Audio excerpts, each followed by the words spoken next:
Vikramshila IAS coaching institute 14 बीघा ऋषिकेश। प्राचीन भारत कर रहे थे हम इतिहास में। आज हमने करना है ईसा पूर्व 6ठी शताब्दी के धार्मिक आंदोलन। ईसा पूर्व मतलब बिफोर क्राइस्ट, 6ठी शताब्दी 6th सेंचुरी बीसी के धार्मिक आंदोलन। उसमें आज कवर करेंगे हम बौद्ध और उसके बाद करेंगे जैन। ठीक है, तो 6ठी शताब्दी ईसा पूर्व के मध्य गंगा की घाटी में अनेक धार्मिक संप्रदायों का उदय हुआ, जिनमें लगभग 62 संप्रदायों के बारे में हमें जानकारी मिलती है। खाली बौद्ध धर्म, जैन धर्म, आजीवक यही नहीं थे, और बहुत सारे धर्म थे। लगभग 62 धर्मों का उदय हुआ था उस जमाने में। कितने? लेकिन आप भाग्यशाली हो कि आपको खाली बौद्ध, जैन और थोड़ा सा आजीवक के बारे में पढ़ना है। ठीक है, तो 62 संप्रदायों के बारे में हमें जानकारी मिलती है। इनमें जैन और बौद्ध संप्रदाय सबसे प्रमुख थे। इन धार्मिक संप्रदायों में उपनिषदों द्वारा तैयार वैधानिक पृष्ठभूमि के आधार पर पुरातन वैदिक ब्राह्मण धर्म के अनेक दोषों पर प्रहार किया गया, इसलिए इनको सुधारवादी आंदोलन भी कहा जाता है। मैंने बताया था उपनिषदों में आपने पढ़ा कि यज्ञों की तुलना फूटी नौका से भी की गई। मुंडकोपनिषद में कहा गया कि यज्ञ जो है वो क्या है? क्या है भाई? मतलब जिसमें भरोसा नहीं किया जा सकता। यज्ञ एक ऐसी नौका है जिन पर भरोसा नहीं किया जा सकता है। क्या लिखा हो मुंडकोपनिषद।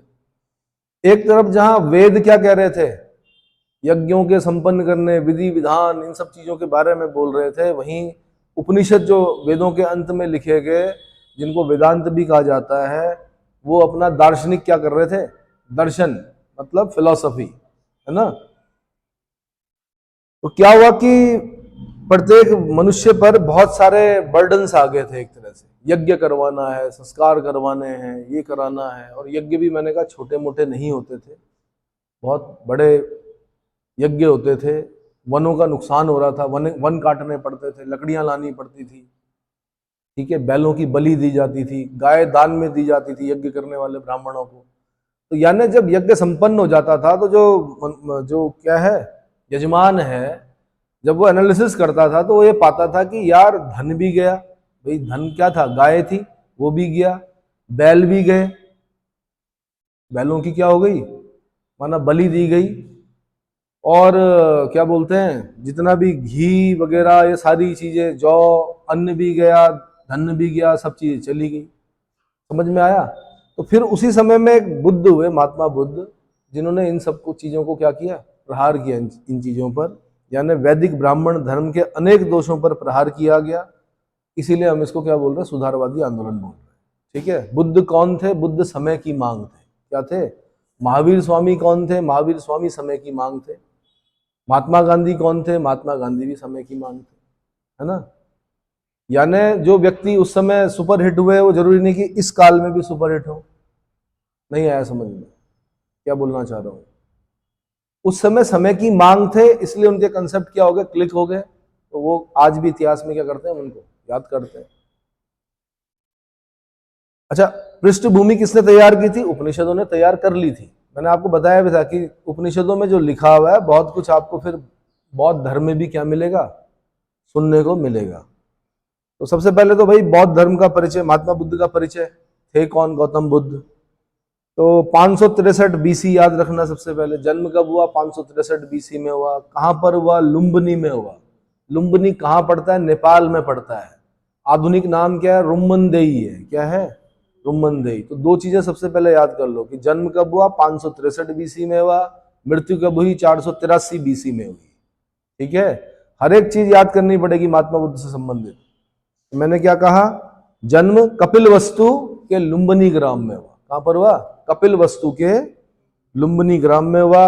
शाक्य क्षत्रिय कुल में हुआ।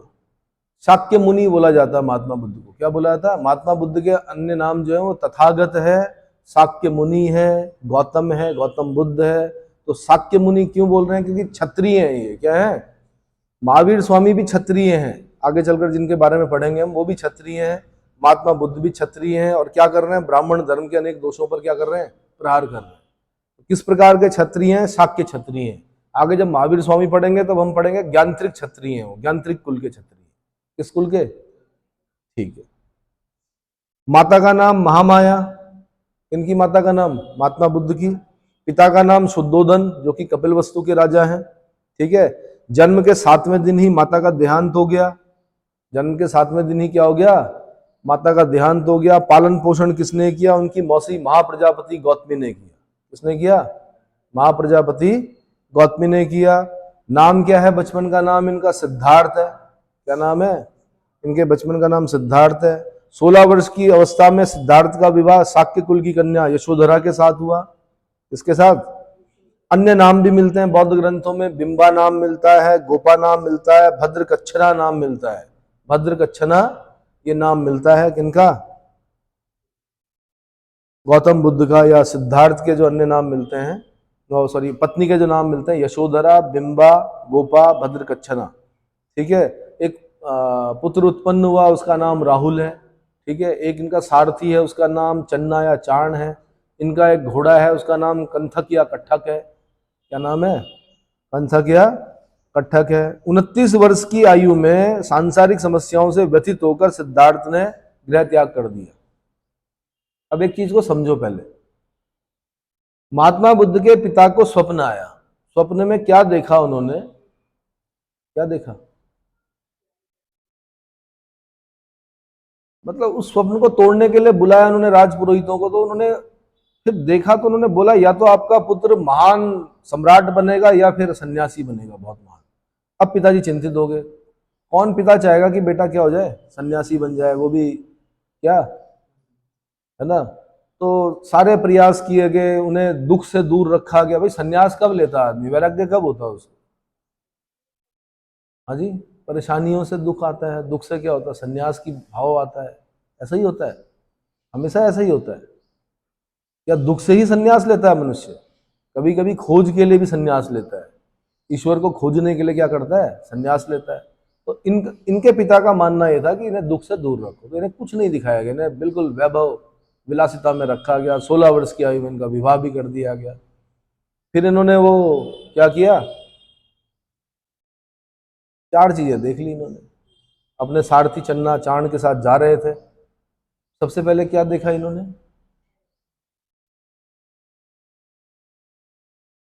भाई ललित विस्तार का इंग्लिश में अनुवाद है ना, लाइट ऑफ एशिया पढ़ा होगा आपने, कहीं ना कहीं पढ़ा होगा चैप्टर में। क्या देखा इन्होंने? 4 दृश्य देखे ना इन्होंने।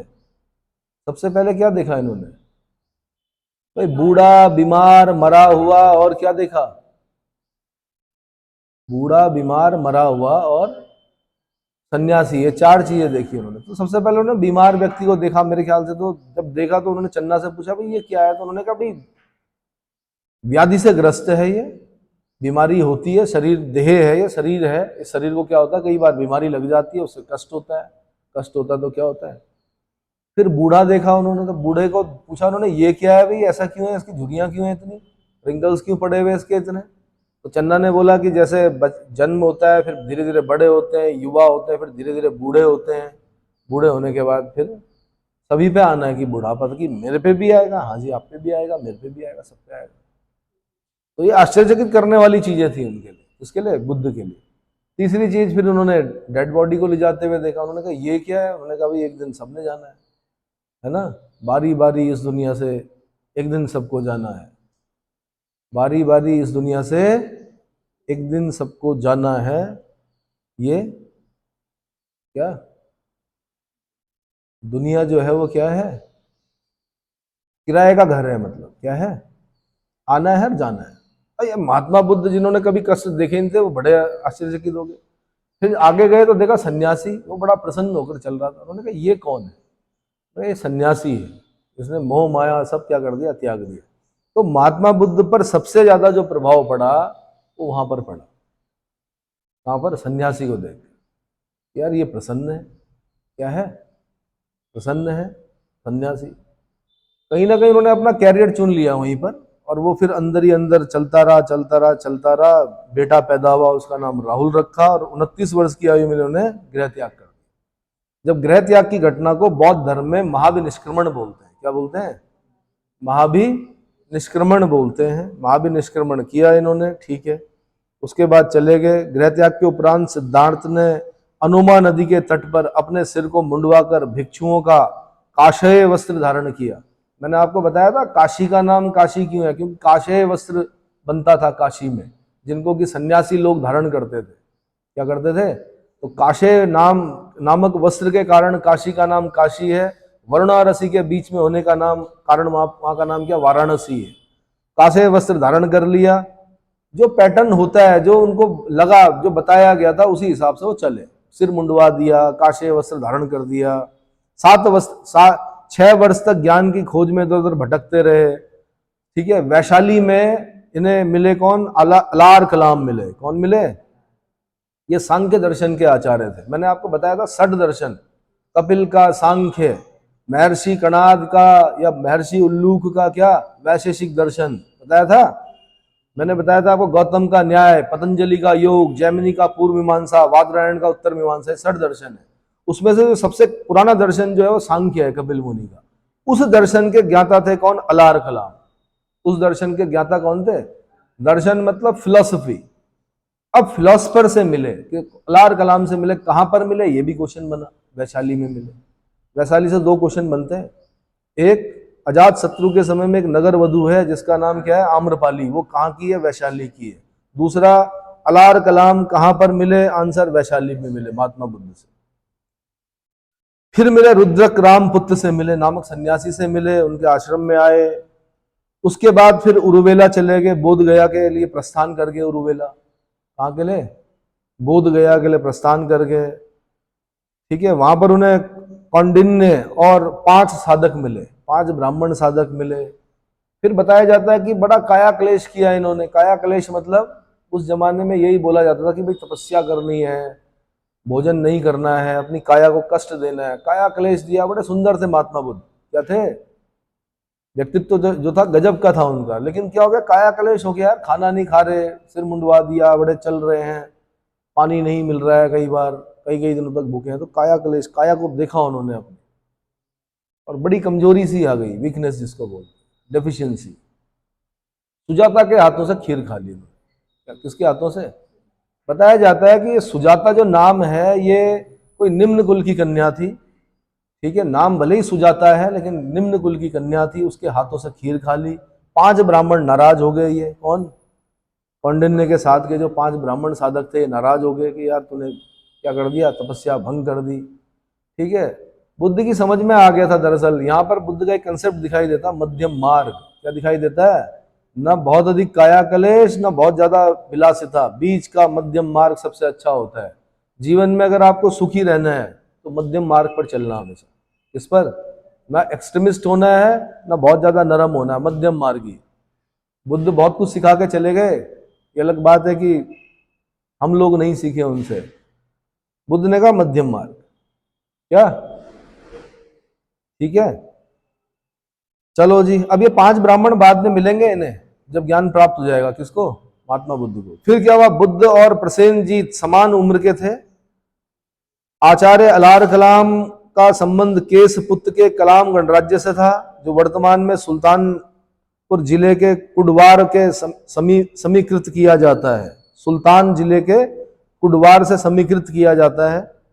6 वर्ष तक अथक परिश्रम और घोर तपस्या के बाद 35 वर्ष की आयु में बैसाख पूर्णिमा के दिन, बैसाख पूर्णिमा बड़ा इंपॉर्टेंट त्योहार है बौद्धों का, इसी दिन इनका जन्म हुआ था। बैसाख पूर्णिमा के दिन, इसी दिन इनका ज्ञान प्राप्त हुआ था, इसी दिन इनकी मृत्यु हुई थी। क्या बोल रहा हूं मैं? बैसाख पूर्णिमा। क्या बोल रहा हूं? बैसाख पूर्णिमा। एक रात ये पीपल के पेड़ के नीचे बैठे, निरंजना नदी के तट पर, बोध गया में। कहां पर? गया बोल रहे हैं अभी, बोध गया नहीं हो। अब ज्ञान प्राप्त की बात बोलेंगे। बोध गया, गया में निरंजना नदी के तट पर पीपल के पेड़ के नीचे बैठे। और कितने दिन बाद भाई? अच्छा, निरंजना जो है पुनपुन बोलते हैं निरंजना को। क्या बोलते हैं? पुनपुन। क्या बोलते हैं? अच्छा, अब आज अगर आपसे पूछेगा गया किस नदी के तट पे है, तो आपने बोलना फाल्गु नदी के तट पर है। किस नदी के तट पर है? गया जो है वो फाल्गु नदी के तट पर है। गया के ही आसपास से पुनपुन नदी जो बहती थी उसको निरंजना बोलते थे। उसके किनारे सिद्धार्थ बैठे और ज्ञान प्राप्त हो गया। समाधि के 8वें दिन, हाँ जी, समाधि के 8वें दिन ज्ञान प्राप्त हो गया। देखो ना, 6 वर्ष तक भटकते रहे, पीपल के पेड़ के नीचे बैठे, 8वें दिन ज्ञान प्राप्त हो गया। और इसके बाद ये हो गए तथागत। बुद्ध का एक नाम क्या है? तथागत। क्या नाम है? अब यार बचपन से सुनते आए होंगे आपकी ज्ञान प्राप्त हो गया, ज्ञान प्राप्त हो गया। क्या ज्ञान प्राप्त हुआ इन्हें? क्या ज्ञान प्राप्त हुआ इनके? उसमें दिखता है, जो कंसेप्ट बताते हैं ये उसमें दिखता है ईश्वर नहीं होता है। इन्हें क्या ज्ञान प्राप्त हुआ? सृष्टि अपने कार्य कारण के सिद्धांत पर चल रही है, सृष्टि को चलाने वाला कोई नहीं है, अपने सिद्धांत के हिसाब से चल रही है सृष्टि। ईश्वर नहीं होता है। बुद्ध अनिश्वरवादी थे। क्या थे? बुद्ध ने कहा ईश्वर नहीं होता है। लकड़ी का जलना शुद्धि मत मानो। उन्होंने सब चीजें, यानी ब्राह्मणों के जो सबसे सर्वोच्चता थी उसके सिद्धांत को अस्वीकार कर दिया, वेदों को अस्वीकार कर दिया। जहां वेदों को अपौरुषेय बोला गया था, देवताओं द्वारा रचित बताया गया था, उन्होंने कहा वेदों की सत्ता को नहीं माना। किसने? महात्मा बुद्ध ने। ठीक है। लकड़ी का जलना शुद्धि मत मानो का मतलब यह है कि यज्ञ वज्ञ करने से कुछ नहीं होता है। किसने कहा? बुद्ध ने कहा। बुद्ध अनिश्वरवादी थे, बुद्ध अनात्मवादी थे। बुद्ध ने कहा आत्मा नहीं होती है, लेकिन बुद्ध पुनर्जन्म में विश्वास करते थे। क्या करते थे? पुनर्जन्म में विश्वास करते थे। उन्होंने कहा पुनर्जन्म होता है। क्या होता है? पुनर्जन्म होता है। बुद्ध निष्प्रयोजनवादी थे। जब बुद्ध से कुछ प्रश्न पूछे गए तो वहां पर उन्होंने कहा निष्प्रयोजन बातों पर मौन धारण कर लेना चाहिए। जब पूछा गया उनसे कि भाई जब आप बोल रहे हो कि पुनर्जन्म होता है और एक तरफ आप बोल रहे हो आत्मा नहीं होती है, तो ऐसा कौन सा तत्व है जिसकी वजह से पुनर्जन्म होता है? तो बुद्ध वहां पर क्या हो जाते हैं? क्या हो जाते हैं? निष्प्रयोजनवादी हो जाते हैं। वो कहते हैं निष्प्रयोजन बातों पर मौन धारण कर लेना चाहिए। इतना क्लियर हो गया। बुद्ध ने कहा संसार दुख में है। क्या है? चार आर्य सत्य बताए उन्होंने। संसार दुख में है, दुख का कारण तृष्णा है, इच्छा है। आप दुखी क्यों हो? क्योंकि आपने इच्छा व्यक्त की। इच्छा क्या व्यक्त की? कि यार मुझे आईएएस बनना है, मुझे पीसीएस बनना है, मुझे पेपर निकालना है। अब सपना तो देख लिया, स्वप्न देखने में क्या जाता है। लेकिन जब बैठे पढ़ने बैठे, जब 6-6, 8-8, 10-10 घंटे बैठे आप, तो आपको बड़ा कष्ट हुआ।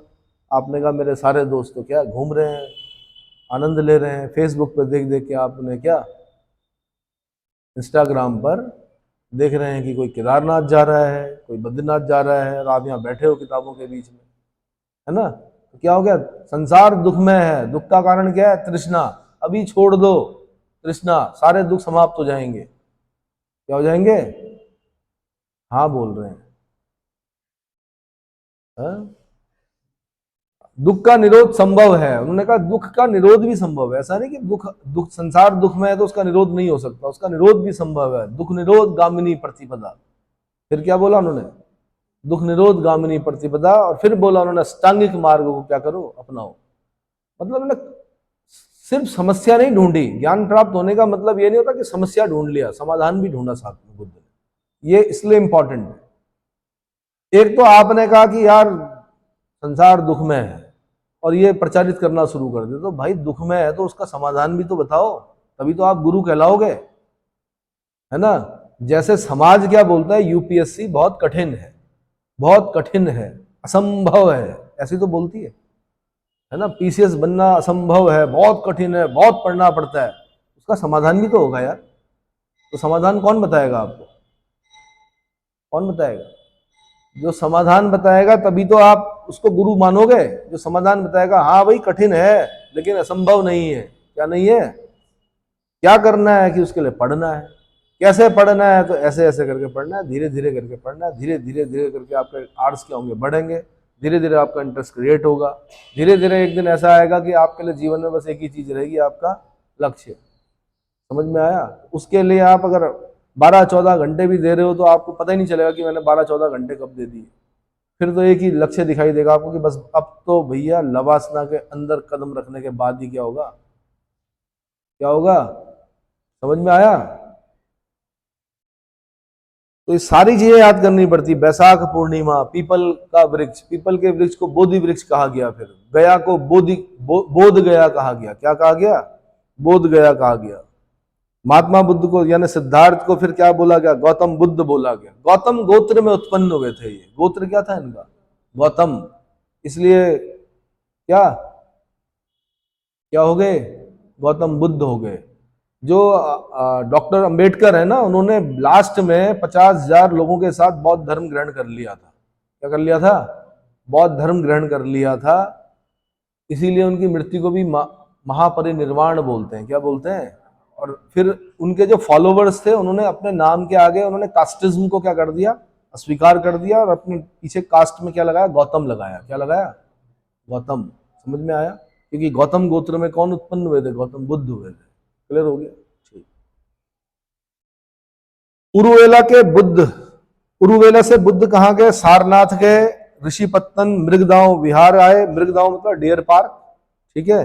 ऋषिपत्तन, इसी पिटाना भी बोलते हैं इसको, ऋषिपत्तन को।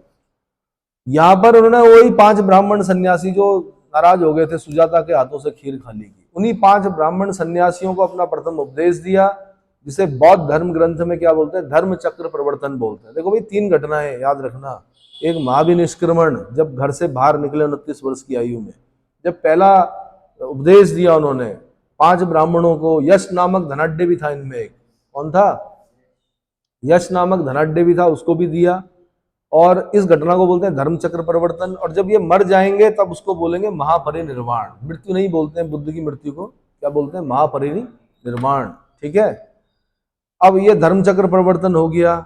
बौद्ध संघ में प्रवेश सर्वप्रथम यहीं से प्रारंभ हुआ। अच्छा, इन्होंने 2 क्या बोलते हैं? तपस्सु और कल्लिक, भल्लिक भी लिखा होता कहीं पर, तपस्सु और कल्लिक नामक 2 बंजारों को क्या किया इन्होंने? अपना शिष्य बनाया।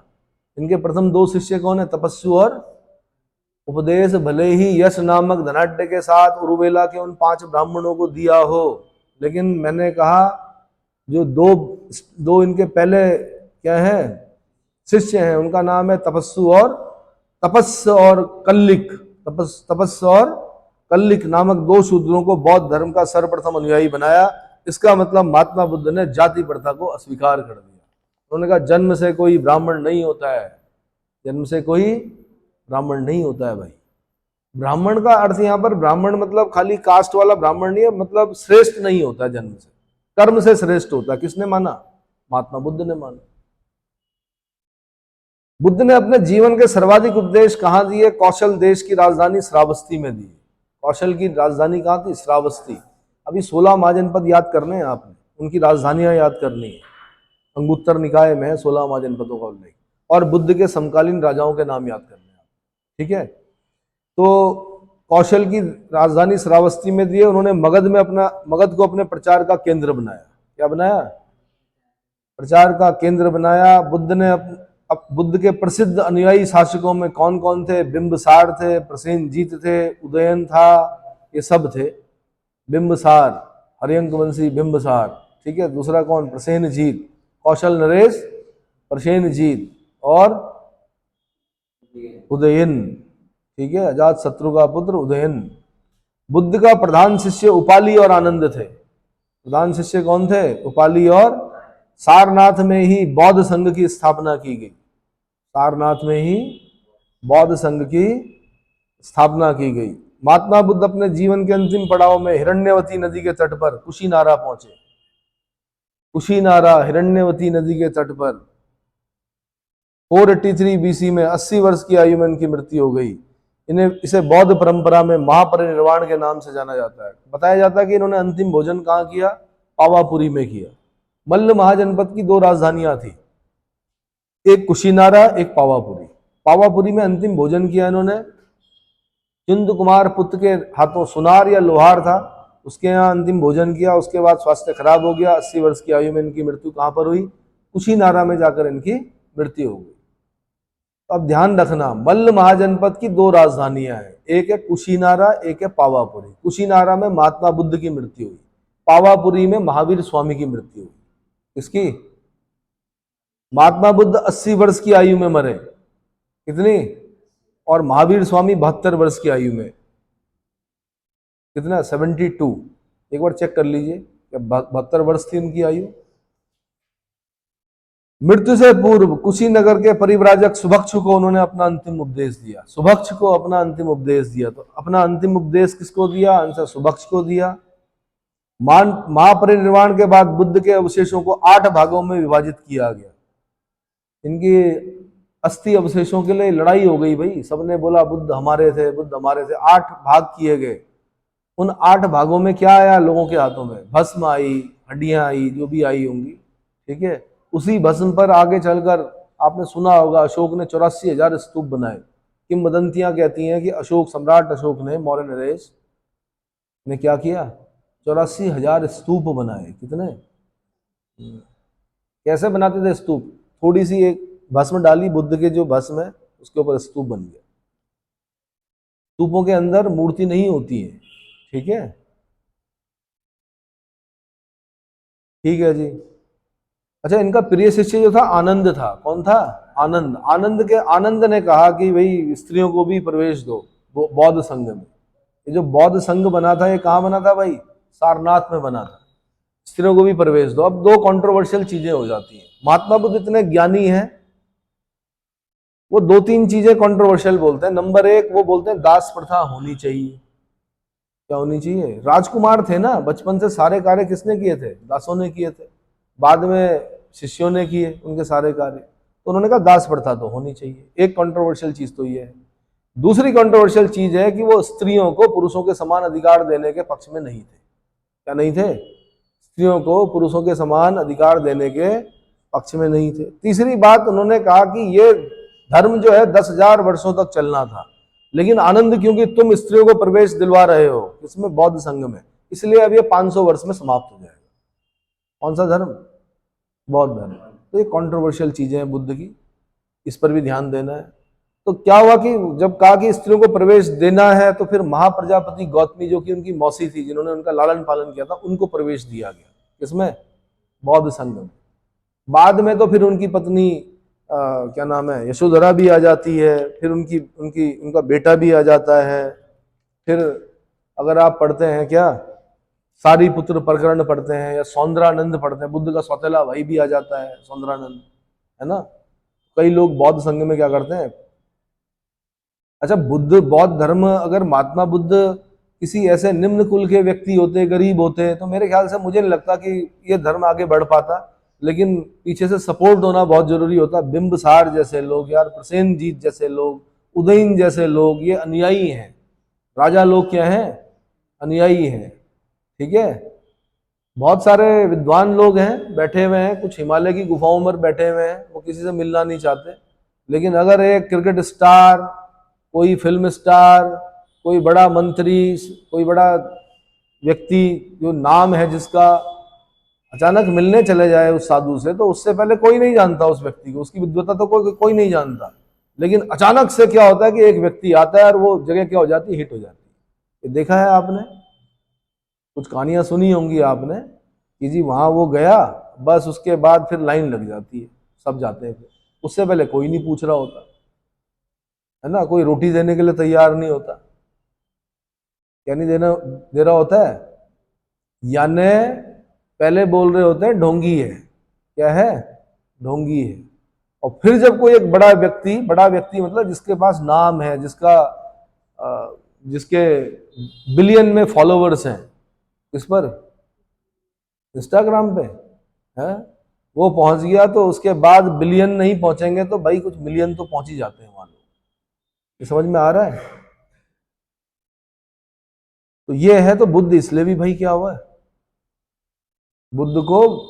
बुद्ध का जो व्यक्तित्व था वो इतना गजब का था, वो आकर्षित कर देते थे सामने वाले को अपनी बातों से, ठीक है। बौद्ध धर्म की शिक्षाएं, बुद्ध धम्म और संघ त्रिरत्न है। बुद्धम शरणम गच्छामि, संघम शरणम गच्छामि और धम्मम शरणम गच्छामि। ये सुना है? बुद्ध की शरण में जाओ, संघ की शरण में जाओ, धम्म की शरण में जाओ। बुद्ध, धम्म और संघ, ये त्रिरत्न है बौद्ध धर्म के। ऐसे त्रिरत्न जैन धर्म के भी हैं, साथ साथ याद कर लेना, ठीक है। फिलहाल आगे बढ़ रहे हैं। बौद्ध धर्म ने मूलाधार 4 आर्य सत्य, 4 नोबल ट्रुथ बताए उन्होंने कहा दुख, सबसे पहले क्या बोला? दुख। दूसरा बोला दुख समुदाय। तीसरा बोला दुख निरोध। चौथा बोला उन्होंने दुख निरोध गामिनी प्रतिपदा, यानी दुख निवारक मार्ग, अर्थात अष्टांगिक मार्ग, अर्थात 8 फोल्ड पाथ। क्या बताए? 8 फोल्ड पाथ। सम्यक दृष्टि, सम्यक संकल्प, सम्यक वाणी, सम्यक कर्मांत, सम्यक आजीव, सम्यक व्यायाम, सम्यक स्मृति और सम्यक समाधि। ये 8 फोल्ड पाथ है। क्या है? और इसमें भी 3 भागों में तोड़ना पड़ेगा आपको। प्रज्ञा स्कंद में कौन है, सील स्कंद में कौन है, समाधि स्कंद में कौन है। 8 फोल्ड पाथ के भी 3 पार्ट होते हैं। कितने? अरे भाई समझ में आ रहा है? मैंने कहा दुख निरोध गामिनी प्रतिपदा, चौथा मैंने जो बताया आपको फोर नोबल ट्रुथ में, अर्थात दुख के निवारक मार्ग क्या है? अष्टांगिक मार्ग है। दुख को हरने वाले तथा तृष्णा का नाश करने वाले अष्टांगिक मार्ग के 8 अंग हैं, जिन्हें मध्यम प्रतिपदा अर्थात मध्यम मार्ग भी कहते हैं। क्या कहते हैं? मध्यम मार्ग भी कहते हैं। तो संसार दुख में है, दुख का कारण तृष्णा है, मैंने बता दिया। आपको तैयारी करनी थी, आपको बड़ा बनना था, वासना के अंदर जाना था, तो कष्ट तो हो गई। क्या होगा? आंखें सोई सोई भी सी हैं, थकी हुई सी हैं। क्यों है थकी हुई? क्योंकि पढ़ना पड़ रहा है, दुख हो रहा है, दिक्कत हो रही, कष्ट हो रहा है। भाई जाते नदी में, जाते एक कांटा लेके जाते, मछली मारते, जब पहली मछली फंसती तो उससे ज्यादा प्रसन्नता होती है आपको जितना आईएएस के रिजल्ट में भी नहीं होती। मछली जब फंसती है ना किसी के कांटे में, क्यों? क्योंकि मनुष्य अंदर से तो क्या है? पशु ही तो है। उसका काम क्या है? जो आदि मानव था वो क्या करता था? शिकार करता था। तो स्टिंग तो आपके अंदर है।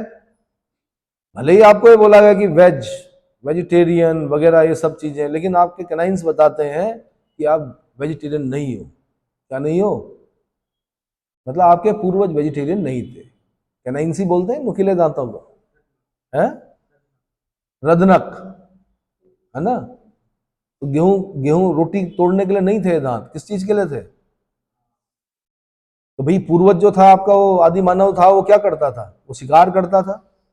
तो जब आप शिकार करोगे या मछली मारोगे, वैसे तो मैंने बोल दिया नहीं करना है, फॉरेस्ट के एक्ट लगते हैं। जिस समाज में आप रहते हो वहां पर क्या मना है? गंगा जी में तो पाप है मछली मारना। क्या है? पाप भी है और कानून भी है उसके लिए।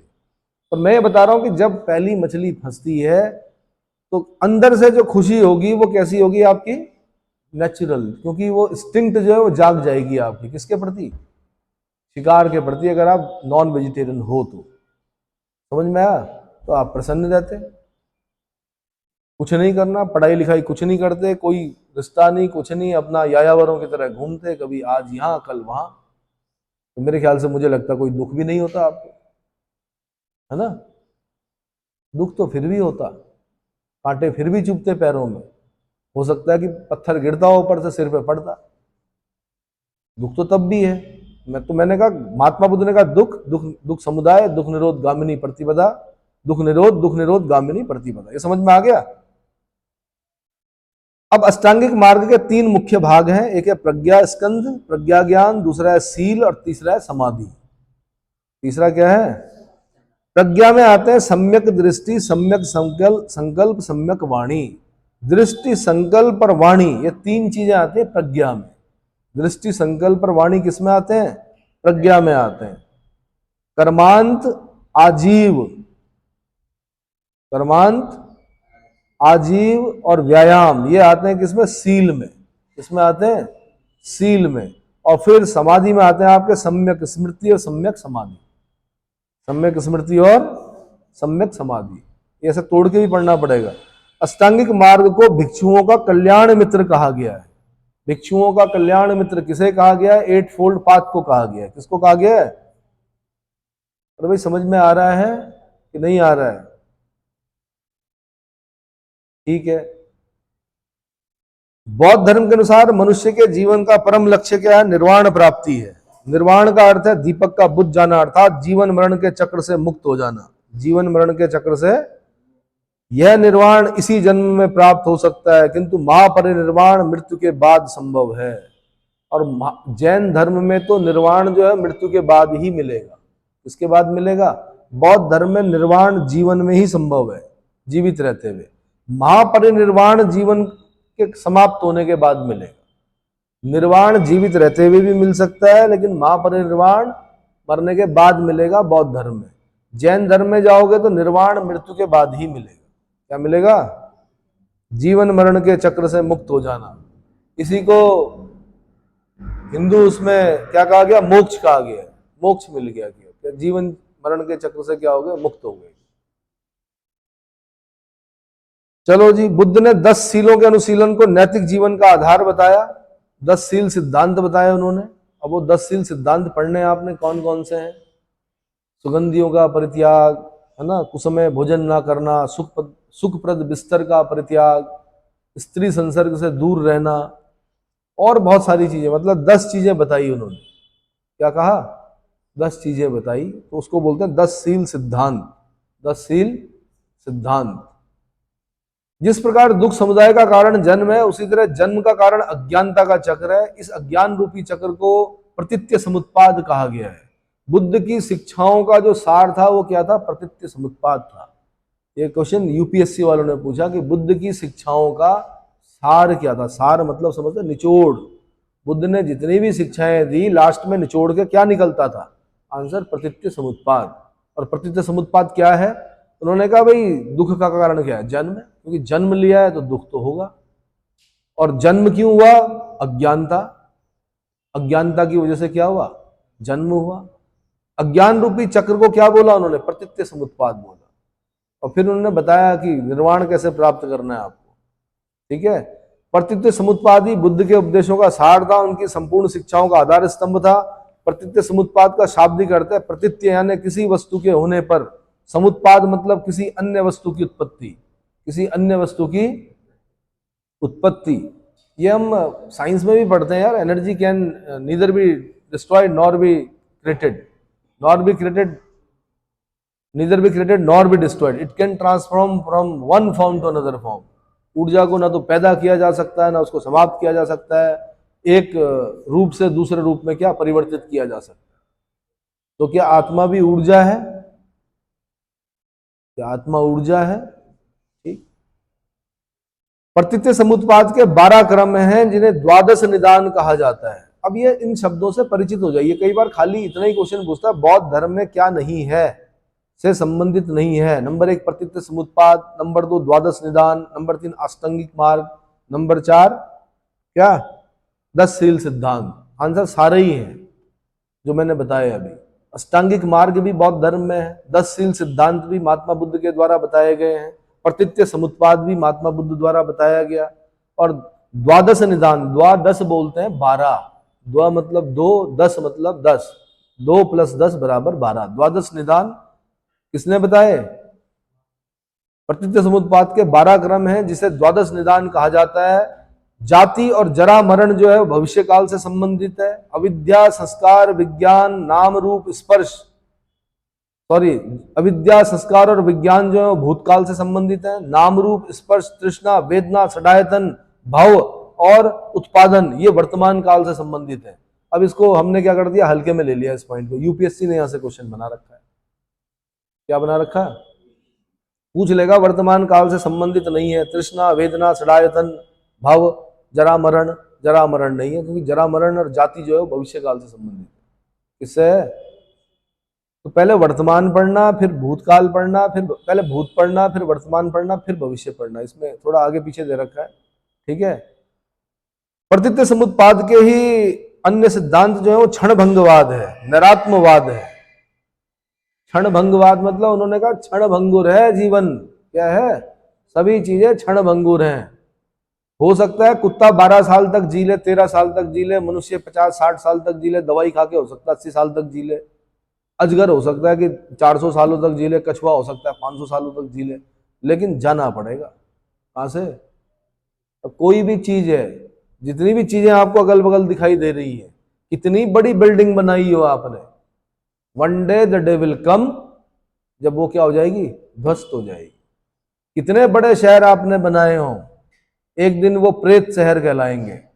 अरिका, चिली में है एक शहर अरिका, प्रेत शहर है। कभी वहां बड़ी हलचल हुआ करती थी, खान हुआ करती थी, माइंस थी, खदानें थी, उसमें काम होता था, लोग पैसा कमाते थे। जब तक पैसा कमाते थे तब तक काम चलता रहा। खदानें बंद हुई, शहर भी क्या हो गया? प्रेत शहर हो गया, है ना।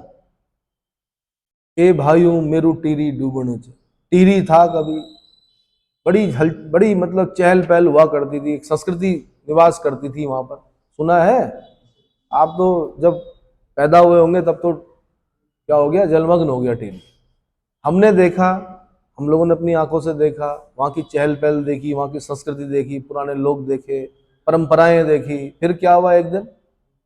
क्या हुआ एक दिन? एक दिन क्या हुआ? वो सब जलमग्न हो गया।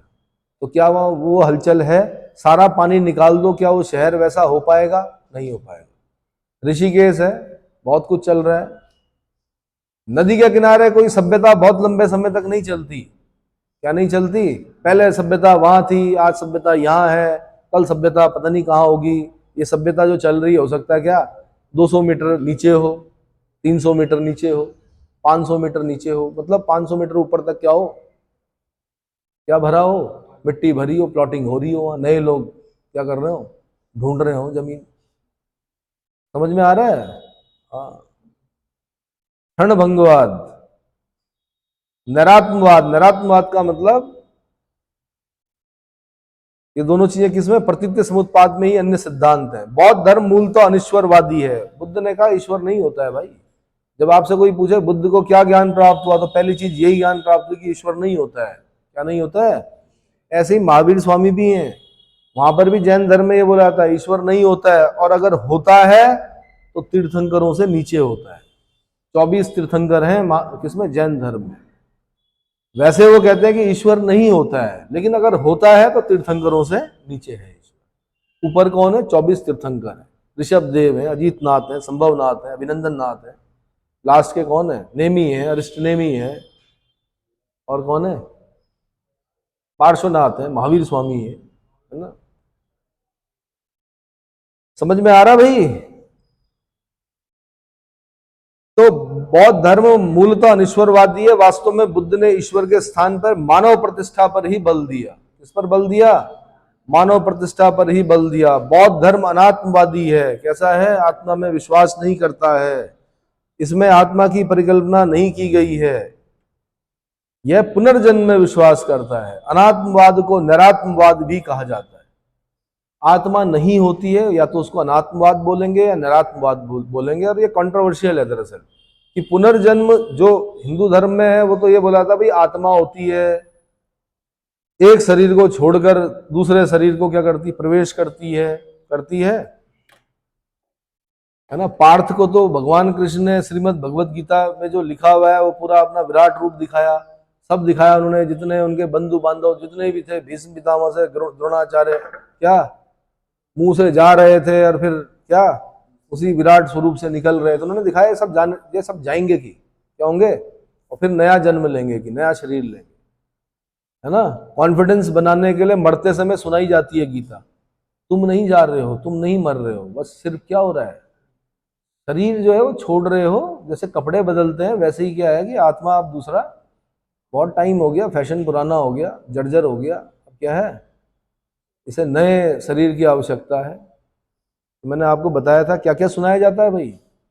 या तो गीता सुनाई जाती है, श्रीमद् भगवत गीता, मरते व्यक्ति को। दो चीजें और होती है, क्या बताया? अरे भाई गरुड़ पुराण मरने के बाद लोगों को सुनाई जाती है। तीन चीजें बताई थी मैंने, क्या बताया था? अरे यार यही तो समस्या है। आत्मसात करो जो मैं बताता हूँ। तीन चीजें बताई थी मैंने, क्या क्या सुनाया जाता है, पीछे पढ़ाया था मैंने पूरा।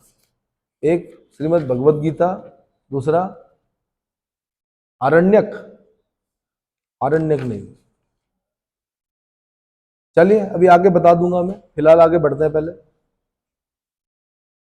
तो बौद्ध धर्म में वर्ण व्यवस्था और जाति प्रथा का विरोध किया। यार महात्मा बुद्ध ने सबसे पहले दो बंजारों को, निम्न जाति के लोगों को अपना शिष्य बनाया। शूद्र जाति के थे, कौन थे? तपस्या और कल्लिक थे। उन्होंने वहीं पर बता दिया कि मैं जाति व्यवस्था को नहीं मानता हूँ। पहले जो प्रथम दो शिष्य हैं वो क्या हैं? बंजारे हैं, जो शूद्र हैं। उन्होंने कहा मैं नहीं मानता हूँ, ठीक है। तो क्या जाति प्रथा का विरोध किया, वर्ण व्यवस्था का विरोध किया। बौद्ध संघ का दरवाजा हर जाति के लिए खुला था। स्त्रियों को भी संघ में प्रवेश का अधिकार प्राप्त था, पहले नहीं था, आनंद के कहने पर दिया गया। किसके कहने पर? आनंद के कहने पर दिया गया। इस प्रकार वह स्त्रियों के अधिकारों के हिमायती थे। संघ की सभा में प्रस्ताव नत्ती का पाठ होता था। प्रस्ताव पाठ को अनुसावन कहते थे। अनुसावन क्वेश्चन बना हुआ है, यूपीएससी में बना हुआ, उत्तर प्रदेश में बना हुआ, कि प्रस्ताव पाठ को क्या कहते थे? अनुसावन कहते थे। सभा की वैध कार्यवाही के लिए न्यूनतम संख्या, कोरम जिसे बोलते हैं, 20 होनी चाहिए थी। कितनी? ये क्वेश्चन बना हुआ। संघ में प्रविष्ट होने को क्या बोलते थे? उपसंपदा। ये यूपीएससी का क्वेश्चन रहा है कभी। संघ में प्रविष्ट होने को क्या बोलते थे? उपसंपदा कहते थे। बौद्ध संघ का संगठन गणतंत्र प्रणाली पर आधारित था। संघ में चोर, हत्यारे, ऋणी व्यक्ति, राजा के सेवक, दास और रोगी व्यक्तियों को प्रवेश वर्जित था। इनका प्रवेश वर्जित था। रोगी नहीं होना चाहिए, चोर नहीं होना चाहिए, हत्यारा नहीं होना चाहिए, ऋणी नहीं होना चाहिए। पता चला लोन लिया तो कहाँ आ गए? बौद्ध संघ में आ गए। उनके लिए जगह नहीं थी। बौद्धों के लिए महीने के 4 दिन अमावस्या, पूर्णिमा और 2 चतुर्थी दिवस उपवास के दिन होते थे। अमावस्या को उपवास लेना होता था, पूर्णिमा को उपवास लेना होता था, चतुर्थी 2 चतुर्थियां जो पड़ती हैं उनमें उपवास लेना होता था। अमावस्या, पूर्णिमा तथा 2 चतुर्थी दिवस को बौद्ध धर्म में उपोषथ ग्रहण किया जाता था। उपोषथ, ये उत्तर प्रदेश का क्वेश्चन रहा है। उपोषथ कब ग्रहण करते थे? अमावस्या, पूर्णिमा और महीने में 2 चतुर्थियां पड़ती हैं। क्या पड़ती हैं? सुनते हो? आज क्या है जी? प्रथमा है, द्वितीया है, तृतीया है, चतुर्थी है, पंचमी है, षष्ठी है। आज सुना है? अष्टमी है, कृष्ण जन्माष्टमी अष्टमी को पड़ती है। आज नवमी है, एकादशी है, द्वादशी है, त्रयोदशी है। सुनते हो? और फिर चांद बड़ा बड़ा बड़ा बड़ा हुआ और फिर चांद क्या होगा? फिर छोटा छोटा छोटा, फिर दो पखाड़े होंगे उसमें, पखवाड़े। 2 पक्ष होते हैं ना, 15 दिन, 14, 13, 14, 15 दिन का एक पक्ष होता है। समझ में आया? पाक्षिक समाचार पत्र 15 दिनों में अगर एक बार छपता है तो वो कैसा है? पाक्षिक समाचार पत्र। वो मरते हुए व्यक्ति को सुनाते हैं। क्या क्या सुनाते हैं? ढूंढा आपने? श्रीमद् भगवत गीता सुनाते हैं। और क्या सुनाते हैं? ढूंढिए।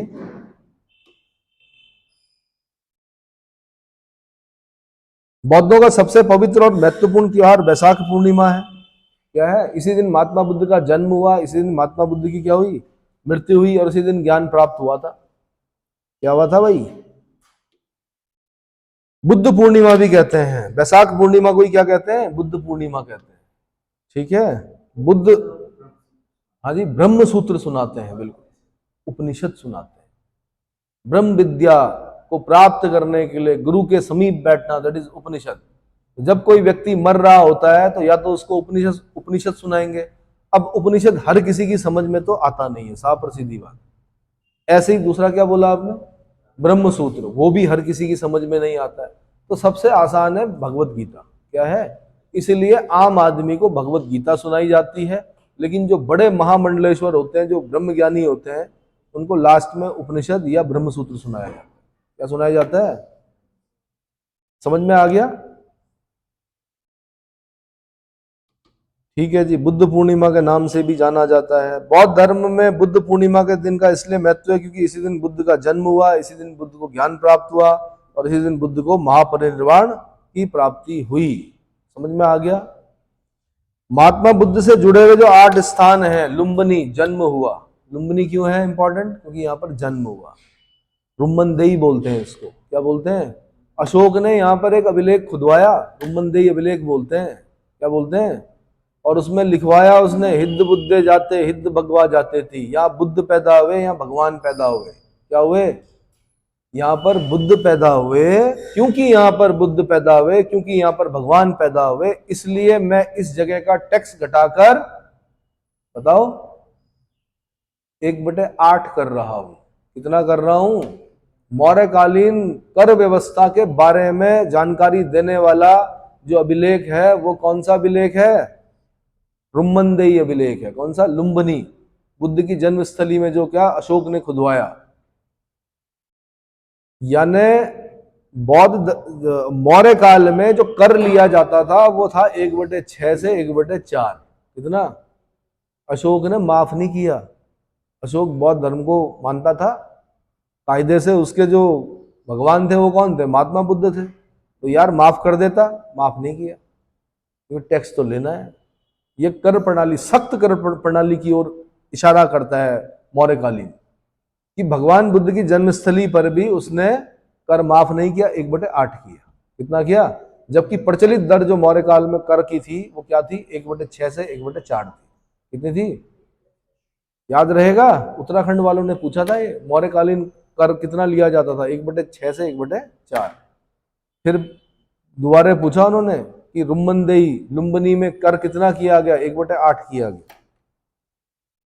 तो जो 8 स्थान है महात्मा बुद्ध से जुड़े हुए वो कौन कौन से? लुम्बनी है गया, जहां पर उनको ज्ञान प्राप्त हुआ। सारनाथ, जहां पर उन्होंने अपना पहला उपदेश दिया, जहां पर उन्होंने अपना पहला उपदेश दिया। कुशीनगर, जहां पर उनकी मृत्यु हुई, कुशीनगर जहां पर मल्ल महाजनपद की राजधानी।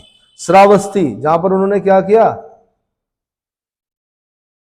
सर्वाधिक उपदेश जो दिए उन्होंने श्रावस्ती में दिए। संकास्य, राजगृह, वैशाली, वैशाली में कौन मिले थे? अलार कलाम मिले थे उनको। कौन मिले थे? अलार कलाम मिले थे। तो बौद्ध ग्रंथों में अष्ट महास्थान कहा जाता है इन्हें। क्या कहा जाता है? तो मोदी सरकार ने इन अष्ट महास्थानों के लिए शायद कोई प्रोजेक्ट बनाया है। क्या बनाया है? कि भैया बौद्ध धर्म में जो क्या जापानीज चाइनीज जो भी आएंगे तो इन 8 जगहों को अगर देखना है तो उसके लिए कॉरिडोर बनाया जा रहा है। क्या बनाया जा रहा है भाई?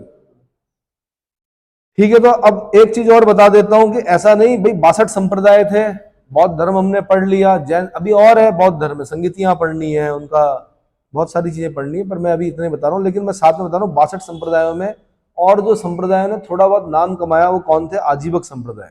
कौन थे? मक्खलीपुत्र घोषाल महावीर स्वामी के मित्र हैं। कौन है? महावीर स्वामी के मित्र हैं, लेकिन ये अपना कंसेप्ट अलग लेके अपना एक अलग संप्रदाय बनाते हैं जिसको बोलते हैं आजीवक संप्रदाय। और ये भाग्यवादी है, फैटलिस्ट है। ये बोलते हैं कि अगर आपके भाग्य में आम होगा तो पेड़ से गिरेगा, आप जा रहे होंगे और आपके हो सकता है सीधे मुंह में ही जाए वहां। क्या? और इस संप्रदाय को मानने वाला कौन था? मौर्य काल में 3 राजा पढ़ते हैं हम। चंद्रगुप्त मौर्य जो था वो जैन धर्म को मानता था, पढ़े हैं। बिंदुसार फर्स्ट सिजेरियन जो इतिहास का, वो आजीवक संप्रदाय को मानता था। और उसके बाद अशोक, वो बौद्ध धर्म को मानता था। समझ में आया?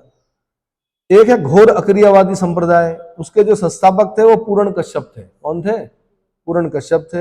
एक उच्छेदवादी या भौतिकवादी संप्रदाय थे, उसके जो संस्थापक थे वो अजीत केस कंबलिन थे। कौन थे? अजीत केस कंबलिन। अजीत केस कंबलिन। एक नित्यवादी संप्रदाय था, उसके पकुद कच्चायन थे। कौन थे? पकुद कच्चायन।